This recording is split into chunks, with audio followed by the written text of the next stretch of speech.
Tere, lugupeetud kuulajad! Mina olen Elmira ja see on podcast Räägime julgelt. Selles podcastis me käsitleme erinevaid teemasid ja täna meie külas on inimene, kelle panus linnaellu on hindamatu. Meie külas on linnapea Katri Raik. Tere! Aitäh, et kutsusite. Täna me räägime nii tõsistest teemadest kui ka millestki isiklikust. Ja tahan alustada just meie linnast, meie Narva linnast. Kuidas te mõtlete, milline Narva on 5 aasta pärast? Teate, kui mu käest oleks 5 aastat tagasi küsitud, mis on aastal 2025, siis ma oleks osanud ütelda, sest vahepeale on tulnud COVID ja sõda ja seepärast on olukord väga tugevasti muutunud. Aga ma olen kindel, et 5 aasta pärast on Narvas veel üks uus kool, Sondina kool. Ma usun, et on paar uut lasteaeda. Ma usun, et on kaetud skatepark, mis on noorte kohtumise koht. Olete kindlasti nõus, et noortel on linnas vähe tegevust. Ma usun, et noortekeskus on teistmoodi. Me oleme just praegu sinna projektirahadest ostmas uusi arvuteid. Ma loodan, et noortekeskus saab selliseks popiks kohaks. Kindlasti on natuke vähem inimesi kui praegu, valmis on uus haigla. Ma arvan, et Narva on aina parem ja parem koht elamiseks ka noortele, ka peale õppimist. Ma usun, et Narva on selleks koht, kus on võimalus käia praktikal ja kus on võimalik saada oma elu esimene töökoht. Mina olen nõus teiega ja tahan oma elu ka tulevikus Narvaga siduda. Praegu mõtlen sellest, et õpin näiteks Tartu Ülikoolis, kui kavatsen ja tulen tagasi meie gümnaasiumi töötama. Aga Palju noori mõtlevad, et Narvas on ainult nagu linn, kus nad olid sündinud ja kõik, ehk nad ei näe oma tulevikku siin.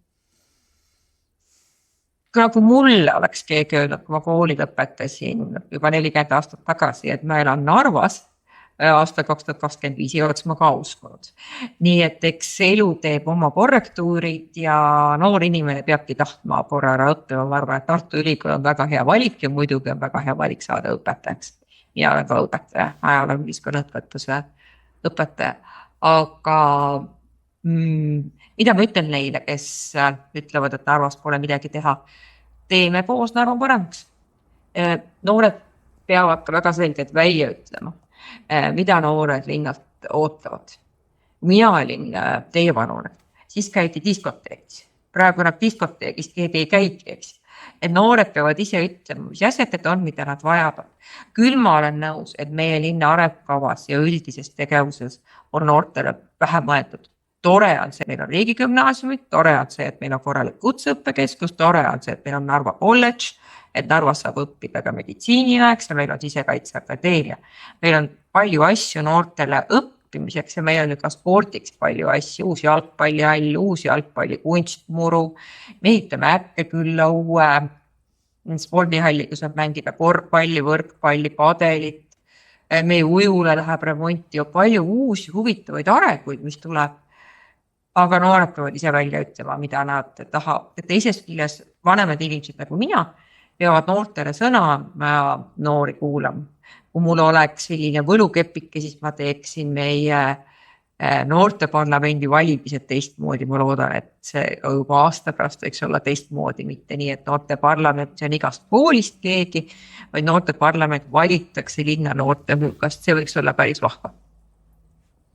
Kindlasti noored on meie tuleviku väga tähtis osa ja on väga tähtis, et noored teaksid, et nad peavad oma linna elus osalema, sest kui nad ei osale näiteks valimistes, siis pärast võivad tulla erinevaid probleemid. näiteks tean, et praegu tulid palju uusi kandidaate. On olemas muidugi nii-öelda see vana professionaalne kategooria, nagu näiteks teie, aga on olemas ka uued. Ja noored võib-olla lihtsalt ei oska valida ja isegi ei taha, sest näiteks mina tean, et erinevates peredes on selline mõte, et see kõik on ostetud nii-öeldes ja pole mõtet valmistes osaleda üldse. Ja minu tutvusringkonnas palju peresid tõesti mõtlevad niimoodi.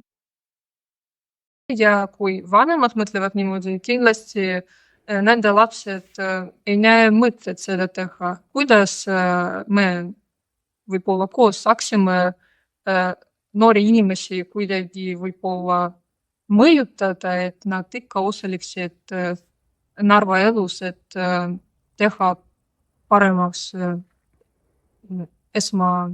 enda jaoks. Ja kindlasti tuleb tulla valima. Teate, mina sattusin ka niimoodi kohalikku poliitikasse 12 aastat tagasi. Mul ei ole ka mingit kogemust, et ma kogu aeg nagu vingusin, et mulle ei meeldi see ja see ja see. Ma olin siit Tartu Ülikooli Narva kolledži direktor. Ja siis mingil hetkel ma mõtlesin, et kui ma kogu aeg olen rahulolematu, et siis ma pean ka ise midagi tegema. Ja nii läksime esimest korda volikokku kandideerima. See oli väga huvitav kogemus tagantjärele. Aga ma arvan, et volikokku liikme kandidaadid peavad ennast rohkem tutvustama ja rohkem tutvustama ka noortele. Et noored saaksid aru, keda nad valivad, mida need inimesed mõtlevad. Kindlasti ei ole hääled ostetud ja selle eest seisab politsei, keskkriminaalpolitsei, kaitsepolitsei. Võimalik, et keegi kuskil ostab hääli, alati on see võimalus olemas, aga et selline häälte ostmine oleks üldine, seda kindlasti ei ole. Nii et valima tasub tulla, kes ei usalda elektroonilisi valimisi, siis võib-olla esimene kord ongi tore, kui valima minna, et saab panna kaarti päris nagu valimiskasti. Et mina soovitan jälgida TikToki, Instagrami, Facebooki, tänavareklaami. Ma loodan, et tulevad ka noorte debatid, et tõesti saaks otsustada, millise kandidaadi poolt valida. Ja mul on väga hea meel, et meie nimekirjas on just noori kandidaate, ma mõtlen selliseid 25–30 või 18–30 on meil kõige noore kandidaat, peaks minu meelest olema 18 Mias Pubi, aga Vladislav Pläker, Vladislav Veeglet, et ei ole Narva Rootele üldse tundmatud nimed, ega teistes nimekirjades on noori, vaadake ringi ja tehke valik, kes teile tundub, kes on valmis seisma noorte eest. Samuti tahtsin öelda, et see reklaam, mis on seotud valimistega, on hetkel minu meelest päris, kuidas öelda? Igav. Ei ole igav, aga minu meelest peaaegu keegi ei tea sellest. Näiteks mina tean, et teie osalesite näituse avamisel, mis oli Narva Keskraamatukogus ja mina ka olen seal ja tean, et lava peal olid need nagu kaardid Kutsega minna üritusele, aga ma ei näinud seda reklaami kuskil sotsiaalmeediates või isegi ma ei kuulnud sellest näiteks koolimajas või õues. Ja mida mõtlen, et palju inimesi üldse ei tea, kes mida teeb. millised pakkumised on ja sellepärast võib-olla nad mõtlevad, et kandidaadid ainult räägivad, aga midagi ei tee, sest isegi reklaam on nagu vähe ja siis tuleb parandada reklaami ja panna teda rohkem ka nendesse kohtadesse, kus noored on. Meie reklaamid on ajalehes Koorad. Me arvame, et see on igas kodus ja me paneme oma reklaamid tagaküljele, et see on nagu rohkem näha. Aga muidugi on hästi palju reklaami sotsiaalmeedias ja Facebookis ka boostitakse. Aga me elame ajal, kui on kole palju informatsiooni, et kõik räägivad ja kõik info ei jõua meile lihtsalt kohale, aga ma võtan teie ütlemise kaasa. Ja kindlasti tuleb veel rohkem teha reklaami, aga selge, et poliitikud peavad minema ja need, kes kandideerivad volikokku, ka nendesse kohtadesse, kus on inimesed, olgu see homme lennunduspäev või üritus Vanas Narova mööblivabrikus, et igale poole tuleb minna, püüda ennast näidata, püüda rääkida ja vastata inimeste küsimustele. Tõsi, hästi palju on täna skeptilisi inimesi, hästi palju on neid, kes on poliitikas pettunud ja muidugi mõjutab meil hästi palju Narvas valimisi see, et 36% inimesi, kes on Vene Föderatsiooni kodanikud, ei saa seekord valida. Ma tahan kohe ütelda, et see ei ole tõsi, et nende inimeste hääl ei ole oluline. Kindlasti on võimalik ka peale valimisi linnaelus kaasa rääkida nendele inimestele, kes praegu valida ei saa. On olemas info, et teie nimikirjas on alaealine noor neiu. Kas Ei, see ei ole tõsi. Alaealised inimesed ei saa olla nimekirjas, aga saavad olla vabatahtlikud või toetada meie nimekirja. Aga kindlasti ei ole meil ühtegi kandidaati, kes on alla 18 aasta vana. See on seadusega keelatud. ma saan aru, lihtsalt nägin Facebookis vist, et selle tüdrukuga oli mingi postitus ja palju inimesi. hakkasid teema kohta halvasti rääkima, öeldes, et isegi noored inimesed on seal, nii noored inimesed. Toetada need alates 16. eluaastast võib valida. Ja seda ma tahan väga ka meelde tuletada, et võib-olla kõik ei tea seda või mõtle selle peale. Kui sa 16 saad sa kohalikel valimistel osaleda.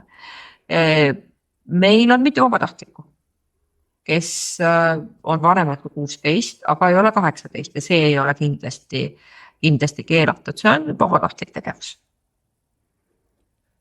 Öelge palun, kuidas saaks linn paremini toetada noorte ideid ja ettevõtlikkust? Te juba ütlesite noortekeskuse arendamisest. Aga kas tuleb mingi projekt, mingid uued projektid võib-olla? Ma arvan, et oluline, meil on väike rahakott noorteprojektideks, aga ma arvan, et meie rahakott selliseks noorte projektideks peaks olema suurem. Selle võiks nimetada noorte eelarveks, see on ka meie valimisliidu valimisprogrammis, kus siis noored saaks oma ideede realiseerimiseks raha taotleda, saaks esimese kogemuse projektide ettevalmistamisel ja läbiviimisel.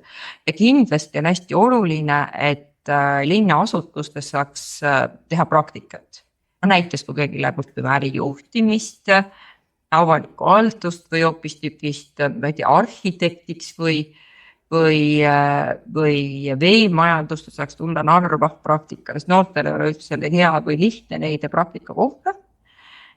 Ja mina teen kõik selleks, et linnaasutused avaksid oma ukse praktika kohtadeks. See on tõesti tore. Ja aga minul on olnud elus enda praktikandid, mitte küll siin Narvas, aga minu varasemas elus. See ei ole üldse lihtne, sest kui sa oled hea praktikajuhendaja, siis on päris palju tööd. Et see ei ole aus, kui praktikandile antakse, ma ei tea, et keeda puhvi ja ma ei tea, sisesta arvutisse need arvud, et praktikandil peab olema ikka sisuline töö, millest praktikant tegelikult õpib ja see on ka väga suur vastutus sellele praktikajuhendajale. Kuidas te mõtlete, kui teie praegu oleksite näiteks 18-aastane, kas te tahaksite Narva elu jääda või pigem tahaksite kolida näiteks Tallinna või välismaale? Mina olen sündinud Tartus, et kui ma kuskile koliksin, siis Tartus. Aga ma arvan, et kui ma oleks, seda on väga raske muidugi mõelda või ette kujutada, aga millest ma olen veendunud, et tuleb õppida. Et kui vähegi on majanduslikult võimalik, tuleb minna õppima ära kodust, tuleb saada see kogemus. Kuidas üksi võõras linnas, Narvast vaadates ka suuremas linnas, olgu see Tartu või Tallinn hakkama saada, mina ei läheks kohe välismaale õppima. Miks? Sest siis kaob see oma kodutunne ära või Eesti tunne ära. Kui sa lähed nii noorest ära Saksamaale või Inglismaale või Ameerikasse, siis see suure tõenäosusega sinna ka jääb. Sul tegivad seal oma uued sõbrad, oma poissõber, oma tüdruksõber ja siis sinna jääd. Aga mina soovitaksin õppida Eestis ja kindlasti ka üks semester või aasta või paar aastat välismaal. Miks? Sest see on väga oluline kogemus. Jällegi elada teises keeles, elada teises kultuuris, esindada oma maad, oma inimesi. Mul on see kogemus, ma olen elanud ja õppinud Saksamaal ja see on väga huvitav kogemus olnud. Siis mul just praegu tekkis see küsimus, kas te oskate palju keeli? 4 keelt. Eesti, vene, saksa ja inglise on kõige nõrgem. Aga vene keelt olen ma õppinud korralikult rääkima siin Narvas ja ma õpin kogu aeg uusi sõnu. Nüüd kui Kudukülas oli üleujutu, siis ma õppisin siuksi sõnu nagu kalasok, rutšei, ma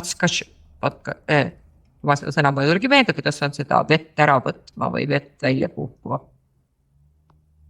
Vene keelest ka ei tule meelde, aga igal juhul rutšei, kalasok, patok, igal juhul palju uusi sõnu, nii et ma õpin ka igapäevaselt Narvas siin venekeelseid sõnu juurde nendes valdkondades, mida ma ei tunne. Tean, et te kavatsesite teha koosoleku, et arutada see ülepuuduse teemat. Kas tegite? Meil on praegu peaaegu iga päev igasugused koosolekud, täna minu kolleegid kohtusid aiandusühistute esimeestega. Mina olen kohtunud kaitsejõududega ja päästjatega. Me leidsime eile lahenduse ühele osale Kuduküla ojast. Meie oma jäätmekäitluskeskus hävitas seal kopratammid ja vesi hakkas liikuma. Me läheme sellega edasi, püüame veel neid selliseid problemaatilisi kohti leida ja päris suur koosolekus on kohal Kliimaministeerium, Regionaalministeerium, Keskkonnaamet, Riigi Metsamajanduskeskus on 22. septembril. Nii et mul ei ole ühtegi praegu ilma Kudukülata, nii et iga päev üks väike samm edasi. See on üldse väga hea põhimõte, et kui on mingi mure või suur probleem, siis tuleb püüda teha väiksemateks osadeks ja iga päev liikuda väikeste sammudega edasi, nii jõuab võidule. On väga tore, et te kajastate kõike seda oma Facebooki lehel, sest on tõesti näha, et linnapea tegeleb nii oma linna kui ka erinevate suvelastega. Aga see on ju meie eripära, et meil on linna ümbruses 7000 suvilat. See on väga suur hulk ja peaaegu igal Narva pered on oma korter ja suvel kolitakse suvilasse, see on täitsa eraldi maailm, eraldi kultuur ja seepärast inimesed võtavad ka oma suvilat nagu väga oma koduna, eks ju. Ja seepärast tuleb ka inimesi aidata ja toetada, aga ka Kudukülas on riigimaid, on eramaid, on linnamaid, on Narva-Jõesuule kuuluvaid alasid ja sellepärast me saame seda Kuduküla küsimust lahendada ainult koostöös, et igaüks teeb natuke, linn saab siin koordineerida ja küll me siis selle Kuduküla asjad ka korda saada. Nagu ma juba ütlesin, iga päev väikese sammuga kindlas suunas ja nii kõik tuleb. No loodame, et see katastroof ei kordu enam. No suuri vihma praegu tuleb küll vihmane aeg, aga nii suurt vihma praegu ilma prognoosi ei aita. Ma ausõna vaatan igal hommikul esimese asjana ilma prognoosi, sest ma ikkagi päris kardan, kui tuleb suur vihm, kuigi praegu meil on kokkulepe, et siis hakkab Päästeamet, vabatahtlikud päästjad ja Kaitsevägi ka vett ära pumpama Kuduküla ojast. Et nüüd me oleme nii palju targemad, et meil on kokkulepped, mida me sellisel juhul teeme. Linnapea on ühtlasi kriisistaabi üle linnas ja me saame kriisikomisjoni keerale kolmapäeval kokku ja me teeme kokkuvõtteid. Mida me oleksime saanud teha teistmoodi. Igast raskest olukorrast tuleb ka alati õppida, et järgmine kord see ei korduks.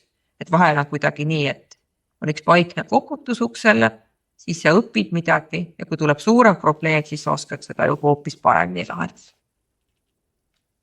Te olete linnapea juba päris kaua. No ma olen olnud vahepeal linnapea, vahepeal maha võetud, siis uuesti linnapeaks olnud, ma olen 3 korda olnud linnapea. Sellepärast teil on väga suur ja rikas kogemus. Öelge palun, kas te tegite kunagi midagi, mida te ei tahtnud teha? No midagi, mis on võib-olla näiteks halb, mingi halb asi.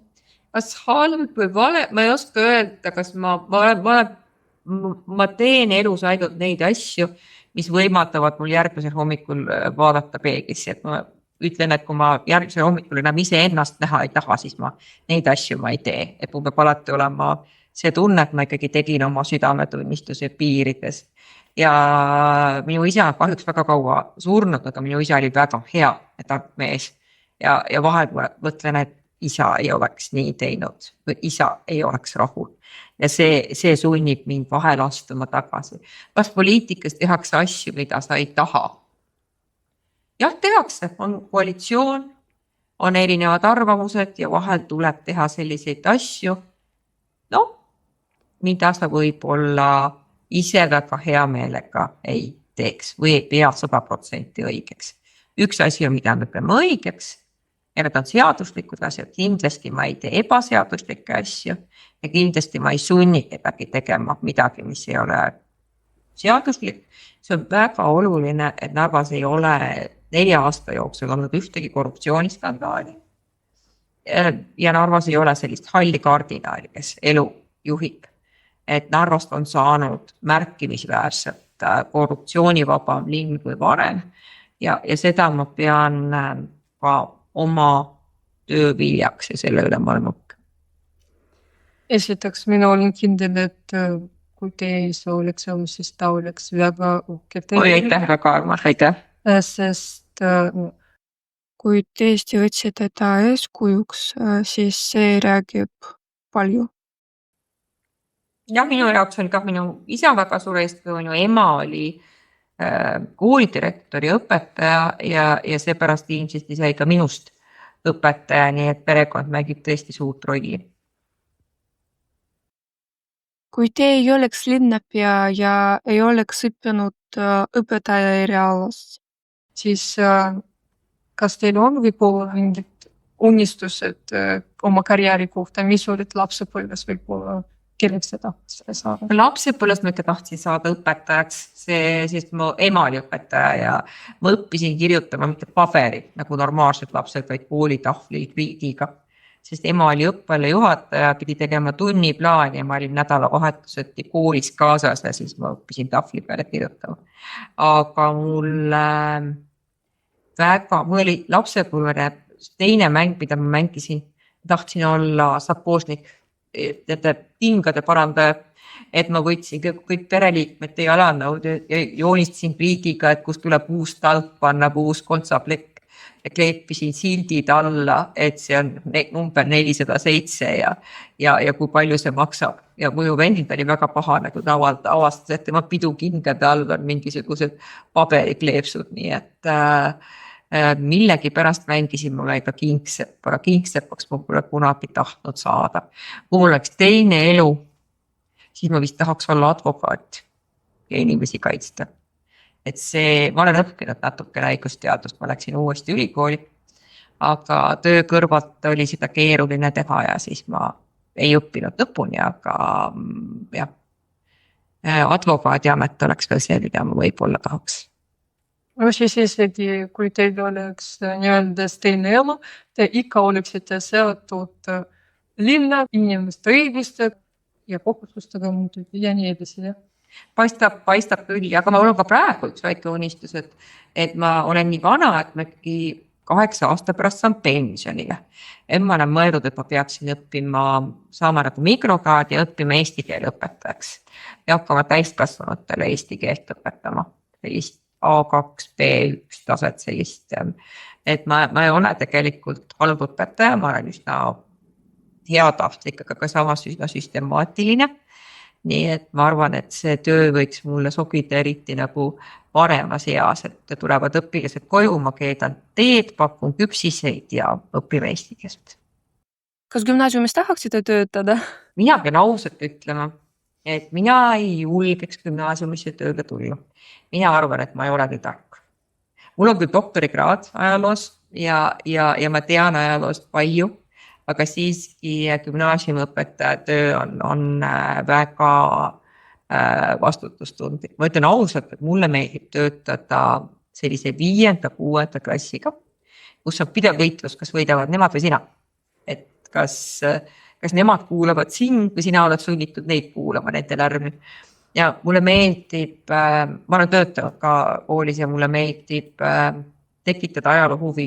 See on see aeg, kus saab tekitada huvi inimestes ajaloo vastu ka kogu eluks. Nii et see on see, mis on minu nagu selline kutsumus ja ma olen ka eelmisel aastal oli mul üks erikursus, mis oli Nargi ja Nergi õpilased koos ja Narva Giidi kursus, et seda ma tahan kindlasti kunagi korrata. Mul ei lähe kunagi meelest ära see esimene päev, kui minul oli selline tunne, et Nargi ja Nergi õpilased vaatasid mind kui sellist haruldast suurt lindu, mis on maha langenud ja nad vaatasid nii kohkunud mind, minu eesti keelt ja minu nõudmisi ja ma olin väga õnnetu. Ma ei teadnud, et ma ei saa selle kõigega hakkama. Aga siis ma tegin kõik oma ettevalmistatud materjalid ringi ja me tegime väga ilusa ekskursiooni koos. Meie eesmärk oligi teha ühine ekskursioon, esialgu siis auditooriumis harjutada ja pärast päris linnas ringi käia. Ja teate, mis oli väga tore, et me lõpetasime 8. märtsil ja poisid tõid mulle 5 kommikarpi ja šokolaadi. Ma laatasin nad kodus kõik laiali ja näitasin, et näete, mis mul on. Et mul oli nii hea meel, et mul läks hästi või et ma suutsin midagi sellest, mis mul on oluline noortele edasi anda. Nii et kunagi ma teen veel ühe erikursus või mitte. See on tore. Ma mõtlen, et peame seda teema käsitlema. Oli väga palju kordi juba käsitletud üldiselt, aga on vaja siin seda teha. Üleminek vene keelest eesti keelde. Mida te mõtlete selle kohta? See, et see Narvas toimub üleminek eestikeelsele õppele, on väike ime. Sest meil on linnas 52 000 inimest ja kodus räägivad esimese keelena eesti keelt ainult 1150 inimest. See on paar protsenti linna elanikkonnast ja et nii venekeelses keskkonnas minna üle teiskeelsele õppele on väga keeruline. Mina usun, et need lapsed, kes lasteaias õpivad eesti keelt juba ja esimesest klassist hakkavad eesti keeles õppima, et nemad õpivad keele kenasti ära.